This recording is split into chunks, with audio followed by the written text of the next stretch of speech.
საღამოშვიდობის პირდაპირ ეთერში მუშაობას განაგრძობს ტელერადიო კომპანია რიონის საინფორმაციო სამსახური დღის მთავარი გამოშვებით. სტუდიაში ლაშა გაგოშიძე და ნატალი რევიშვილი მუშაობს. საღამომშვიდობის დღეს თქვენ პროგრამაში ნახავთ.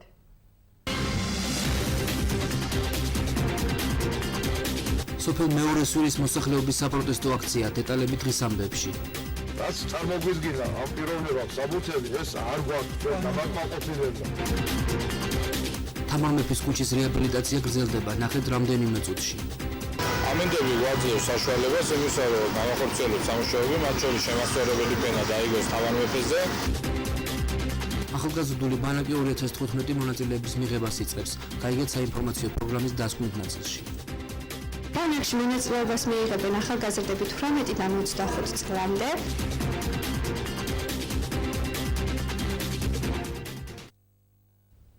ზესტაფონის მუნიციპალიტეტის სოფელ მეორე სვირის მოსახლეობამ საპროტესტო აქცია გამართა. ადგილობრივის თქმით 18 ჰექტარი მიწის ფართობი, რომელსაც ისინი საძოვრებლად იყენებდნენ, ადგილობრივმა ხელისუფლებამ გაასხვისა. მათი ინფორმაციით საძოვრების მფლობელმა კომპანია საპოვნელამ ტერიტორიაზე ქვიშის მომპოვებელი კარიერის მოწყობა დაიწყო. მოსახლეობა დახმარებას ითხოვს, წინააღმდეგ შემთხვევაში კი ქუთაისის ზესტაფონის ცენტრალური მაგისტრალის გადაკეტვით იმუქრება.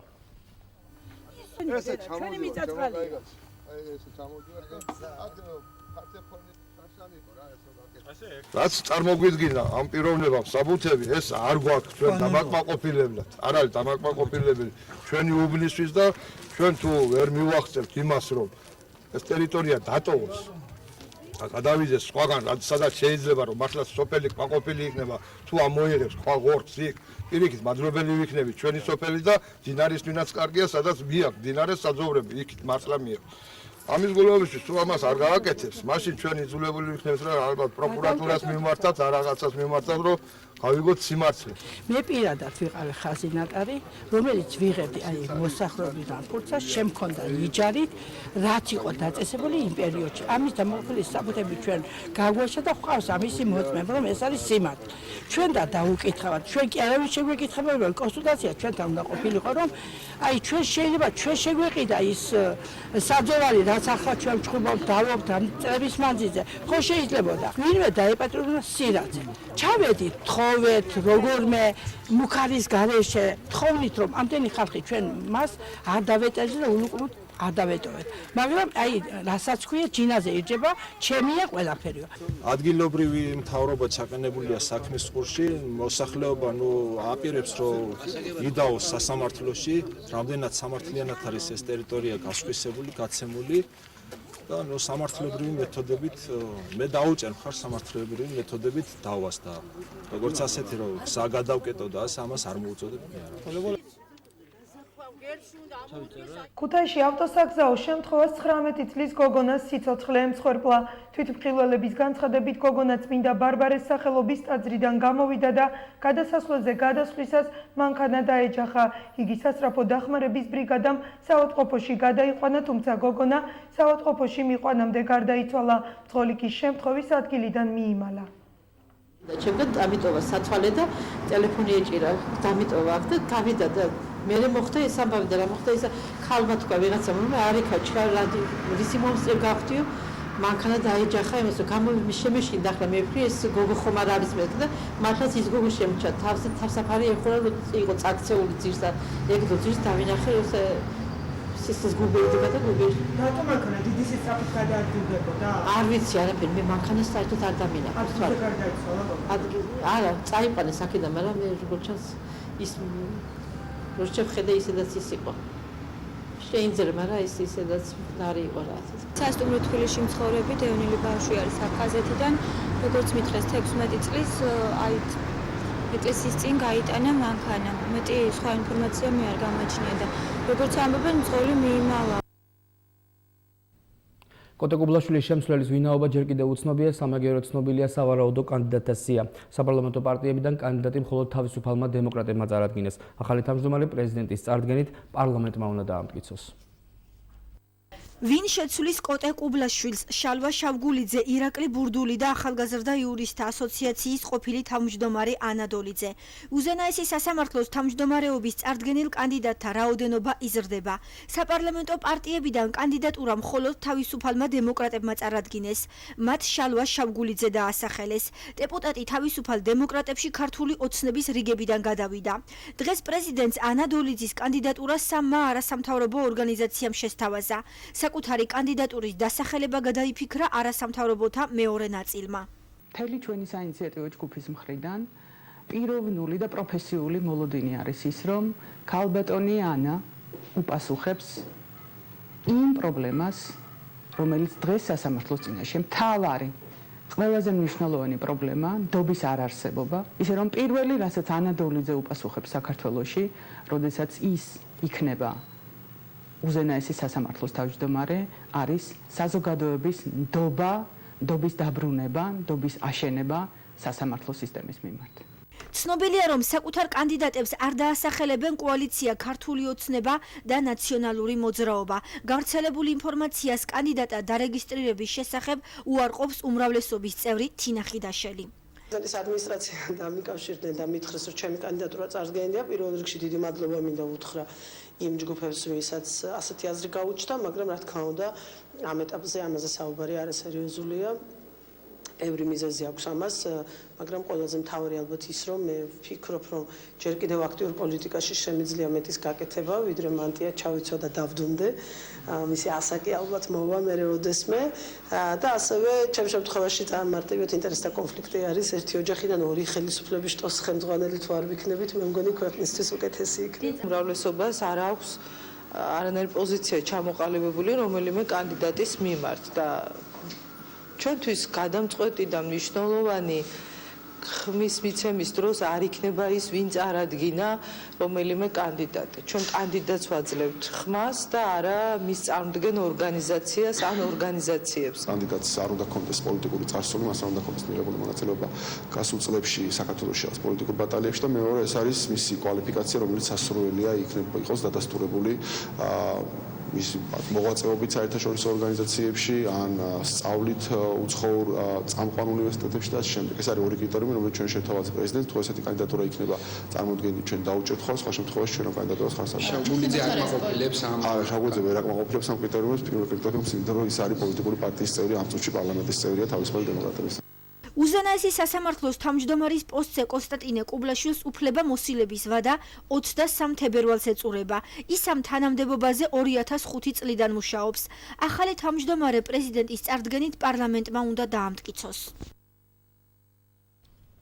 პურის ფასის ზრდაზე საუბარი ნაადრევია, ასე უპასუხა სოფლის მეურნეობის მინისტრმა კითხვას, იმოქმედებდა თუ არა პურის ფასზე კომერციული მომხმარებლებისთვის გაზის ტარიფის შესაძლო გაძვირება.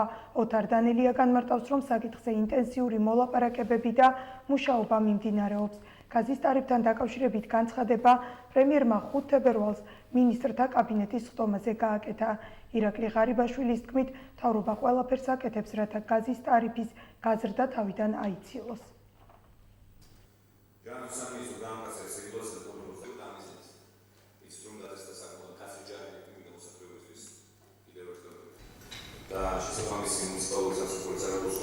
მე მგონი ჯერ ნაადრევია გაზის ფასის ზრდაზე საუბარი, იმიტომ რომ მიცით რომ მიმდინარეობს ამ თემასთან დაკავშირებით ინტენსიური კომუნიკაცია.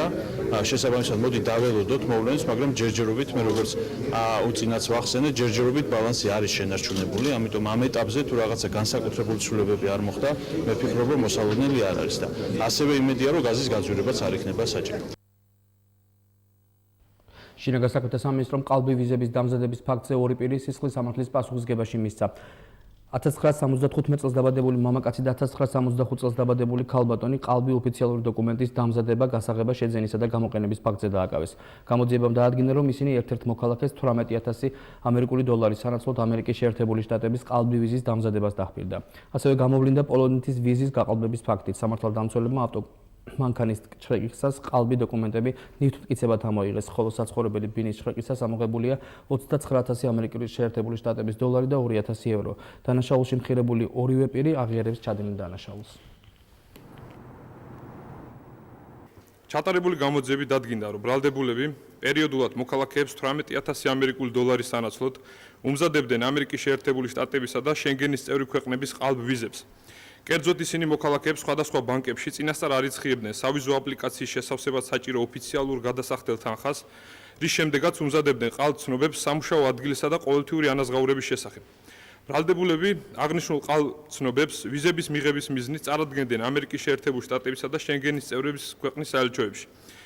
გრაფიკული და საბუთების ტექნიკური ექსპერტიზების დასკვნის თანახმად, ბრალდებულები ცნობებზე თავად ახდენდნენ ხელმოწერების გაყალბებას. გამოძიება ყალბი ოფიციალური დოკუმენტის დამზადების, გასაღებისა და გამოყენების ფაქტზე მიმდინარეობს. შეერთებული შტატები ძალიან სერიოზულად უდგება სავიზო განაცხადის პროცესს.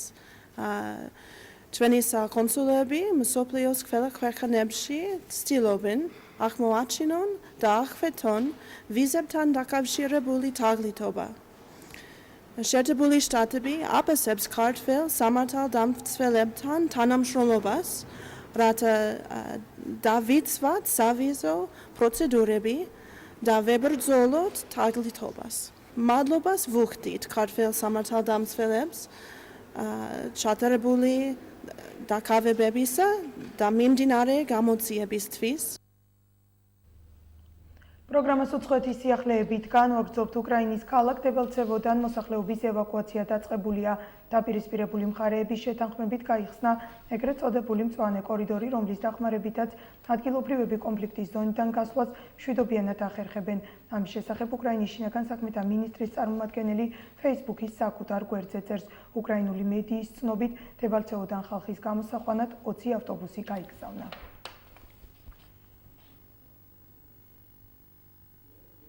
მერკელი და ოლანდი პუტინთან ჩავლენ. დასავლეთს იმედი აქვს, რომ კრემლი უკრაინასთან დაკავშირებით ახალ სამშვიდობო გეგმას დათანხმდება. საფრანგეთის და გერმანიის პირველმა პირებმა მანამდე გეგმა უკრაინის პრეზიდენტს გააცნეს.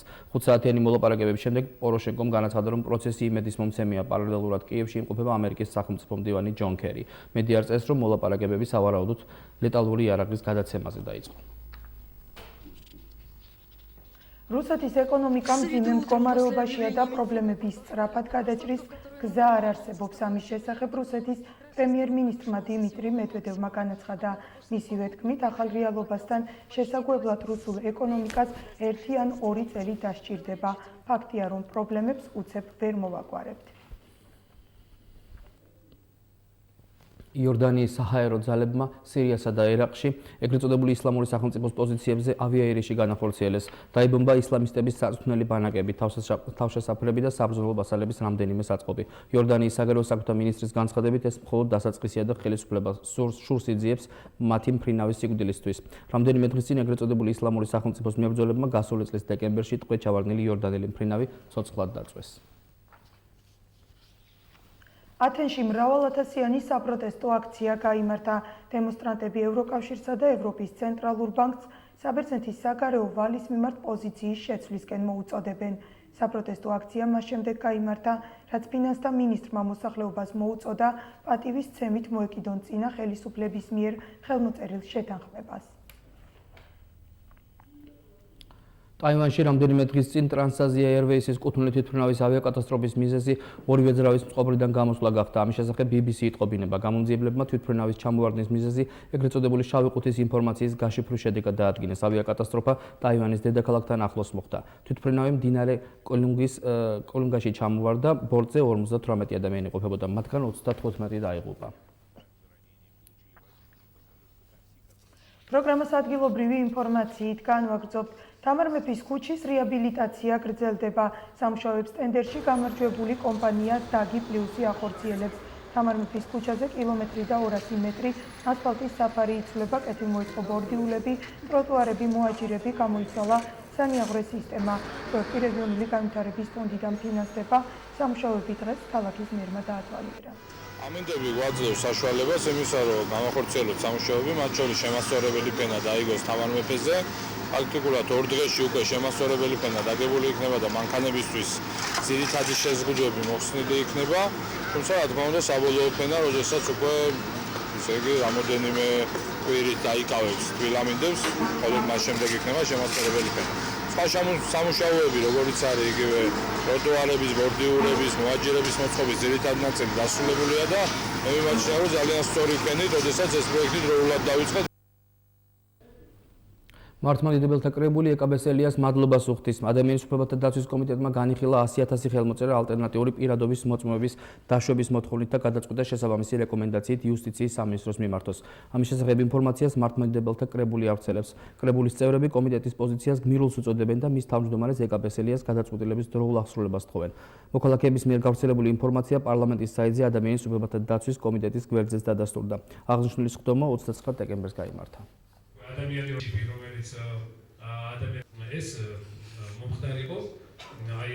ადამიანის უფლებათა დაცვის კომიტეტში სხდომაზე მხარი დაუჭირეს 100,000 ხელმომწერთა მოთხოვნას ალტერნატიული საბუთების დაშვებასთან დაკავშირებით და გადაწყვეტილება იქნა მიღებული, რომ გაკეთდეს მხარდაჭერა რეკომენდაცია როგორც იუსტიციის სამინისტროს, ისე იმ ორგანოებში, უმაღლეს ორგანოებში, სადაც ეს წერილი 100,000 ხელმოწერასთან ერთად შეტანილი აქვს მოქალაქეებს. ადამიანის უფლებათა დაცვის კომიტეტმა მიიღო გადაწყვეტილება, შეიძლება ითქვას გმირული გადაწყვეტილება, რაც უკავშირდება მორწმუნე საზოგადოების უფლებას, რომ მათ ჰქონდეთ შესაძლებლობა ალტერნატივის. თუ რა პრობლემის წინაშე დგება მოქალაქე, რომელსაც არ აქვს პირადობის მოწმობა, ძალიან ადვილი მისახვედრი არის ელემენტარული მოქალაქისთვის, იმიტომ რომ პირადობის გარშე სახელმწიფოში ვერაფერს არ გააკეთებ ადამიანებს. კარდიოლოგიური პროფილის პაციენტებისთვის დროული დიაგნოსტიკა. სამედიცინო კორპორაცია ევექსის საქველმოქმედო აქცია თერჯოლაში. დღეს პაციენტებს შესაძლებლობა ჰქონდათ ევროსტანდარტების შესაბამისი გამოკვლევები ჩაეტარებინათ. დეტალები ჩვენ სიუჟეტში.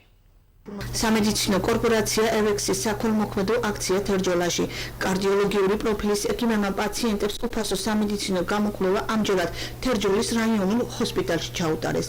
კარდიოლოგიური პროფილის პაციენტებისთვის დროული დიაგნოსტიკა განსაკუთრებულად მნიშვნელოვანია. დასავლეთ საქართველოს ეროვნული სამედიცინო ცენტრის ექიმების დახმარებით კი პაციენტებს საშუალება აქვთ ევროსტანდარტის შესაბამისი გამოკვლევები მიიღონ. სამედიცინო კორპორაცია ევექსის ინიციატივით ჩამოსულებიათ თერჯოლის კლინიკაში დასავლეთ საქართველოს ეროვნული სამედიცინო ცენტრიდან, რაც სრული წარმომადგენლობა არის კარდიოლოგიური სამსახურის, კარდიოქირურგიის, ნევროლოგიის და ანგიოლოგიის. გვინდა პაციენტების დიაგნოსტიკა ჩავატაროთ, რათა გაუმჯობესდეს პირველად სამედიცინო მომსახურებასა და რეფერალურ კლინიკას შორის ჯაჭვი და ეს პაციენტებისათვის ჯაჭვი რაც შეიძლება შემოკლდეს და დროული დიაგნოსტიკა მოხდეს ამ პაციენტების. დღეს სტარდება თერჯოლაში სამედიცინო კორპორაცია ევექსის და იმერეთის გუბერნიის მხარდაჭერით უფასო გამოკვლევები პაციენტთა. ნამდვილად მისასალმებელი ეს აქცია, ნამდვილად დროულია და ხელს შეუწყობს მოსახლეობის ჯანმრთელობას და მათ ნორმალურ ცხოვრებას. დასავლეთ საქართველოს ეროვნული სამედიცინო ცენტრის ბაზაზე არსებული კარდიოლოგიური და კარდიოქირურგიული სამსახური რეგიონში აღნიშნული დაავადებით გამოწვეული სიკვდილიანობის შემცირებასა და სიცოცხლის ხანგრძლივობის ზრდას ემსახურება. ჩატარებული გამოკვლევები პაციენტებისთვის მნიშვნელოვანი აღმოჩნდა. ჩემ დაავადებას ჭირდებოდა ეს გამოკვლევები და ძალიან კმაყოფილი ვარ, რომ ეს ჩატარდა ეს აქცია და რაღაც შედეგს გამოიღებს ალბათ ჩვენთვის და ძალიან კმაყოფილი ვარ და იმედი მაქვს, რომ უკეთესად და უკეთესი იქნება აწიგიდან. სამედიცინო კორპორაცია ევექსის მიერ ჩატარებული საქველმოქმედო აქციების მთავარ დანიშნულებას პირველადი ჯანდაცვისა და სტაციონარული მკურნალობის ურთიერთდაკავშირება წარმოადგენს. ჰოლანდიაში მოქმედმა საერთაშორისო ორგანიზაციამ გული საქართველოსთვის ქუთაის ელექტროსაწოლები გადასცა, რომელთა განაწილებას დღეს დაიწყო. ქალაქის მერმა ჰუმანიტარული ტვირთი ორ ოჯახში პირადად მიიტანა. შოთა მურღულიასთან ერთად აქციაში საფიჩხიისა და ქალაქ მუზეუმის მაჟორიტარები მონაწილეობდნენ. მათ სოციალურად დაუცველ შეზღუდული შესაძლებლობის მქონე პირებს საწოლები გადასცეს. შეიძლება ნადირაძე და ლატარია. რაღაც ლატარია გაყოლას საკმაოდ ბევრი ნივთი არის შეზღუდული შესაძლებლობის მქონე ადამიანებისთვის, მათ შორის ელექტროსპეციალური საწოლები დავრდომილი ადამიანებისათვის. მე მგონია საკმაოდ ბევრი ოჯახი ამოისუნთქავს იმითი, რომ იგივე ამ ელექტროსაწოლებით გაცილებით უფრო კომფორტულად შეიძლება ამ ადამიანებისთვის სწავლის რეჟიმი იყოს და ასევე მომავლებსაც ან გაუიოლებს საქმეს. მე სამსახურში ვარ და დედას უწევს ხანდაზმულ დედას ავტოფისმურ გადაბრუნება, წამოწევა უჭირსა. საჭირო არის ძალიან დროულად და ძალიან ოპერატიულად გადაწყვიტეს ეს საკითხი. ახალგაზრდული ბანაკი 2015 მონაწილეების მიღებას იწყებს. პროექტი 6 თვიანია და თებერვლის ბოლოს იწყება. მასში ჩართვა 18-დან 25 წლამდე ასაკის პირებს შეუძლიათ. ახალგაზრდები სხვადასხვა შემეცნებით გასართობ პროგრამაში მიიღებენ მონაწილეობას. ორგანიზატორი მერიის, კულტურის, სპორტის, განათლების ძეგლთა დაცვისა და ახალგაზრდობის საქმეთა სამსახურია. ბანაკში მონაწილეობას მიიღებენ ახალგაზრდები 18-დან 25 წლამდე. განაცხადების მიღება უკვე დაწყებულია. ჩვენ შევარჩევთ აპლიკანტებს, შემდეგ მოხდება გასაუბრება და არჩეული კანდიდატები გაემგზავრებიან დაბა ბაკურიანში, სადაც ერთი კვირის განმავლობაში დაესწრებიან სხვადასხვა ტრენინგ სემინარებს. ქუთაისის ტორპედომ თურქულ შეკრებაზე მესამე საკონტროლო მატჩი უზბეკურ ბახტაკორთან გამართა და 0-1 დამარცხდა. მატჩის პირველი ტაიმი უზბეკთა უპირატესობით წარიმართა, თუმცა უგოლოდ დასრულდა. მეორე ტაიმი გაცილებით უფრო შთამბეჭდავი გამოდგა. 52 წუთზე ტორპედოს პენალტი დაინიშნა, რომელიც ბახტაკორის ქართველმა კაპიტანმა კახა მაჰარაძემ გაიტანა. თამაში ქუთაისელმა ფეხბურთელებმა რამდენიმე დაძაბული მომენტი შექმნეს, თუმცა საბოლოოდ მატჩი უზბეკური გუნდის გამარჯვებით დასრულდა.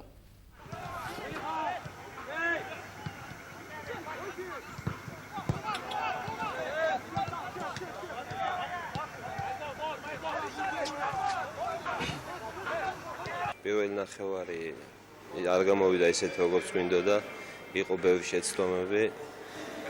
შემდეგ მოხდა ცვლილებები და თითქმის მეორე ნახევარი არაუშავდა. შედარებით კარგი იყო ვიდრე პირველი ტაიმი და ეს ამხანაგური თამაშებია, მიდის მუშაობა, ამ შეცდომების გამოსწორება უნდა მოხერხდეს და გამოსწორდება კიდევაც იმედი გვაქვს მაგის. რაც ბიჭებმა ინდომებენ და მონდომებულები არიან სულ ყველა.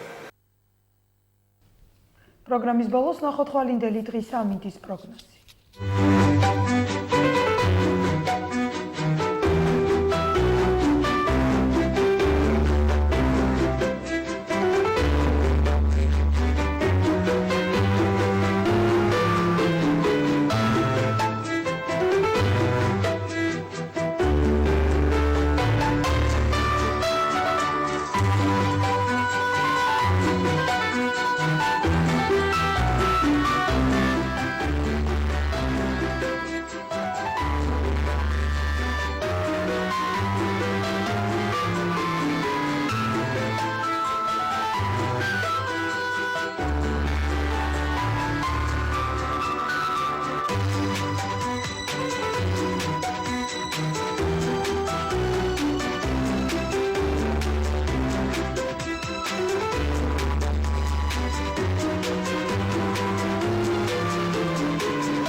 ამით ჩვენი პროგრამა დასრულებულია. ჩვენ ორშაბათს ხრის ნახევრამდე გემშვიდობებით, საინტერესო შაბათ-კვირას გისურვებთ. მშვიდობიან ღამეს გისურვებთ. ნახვამდის.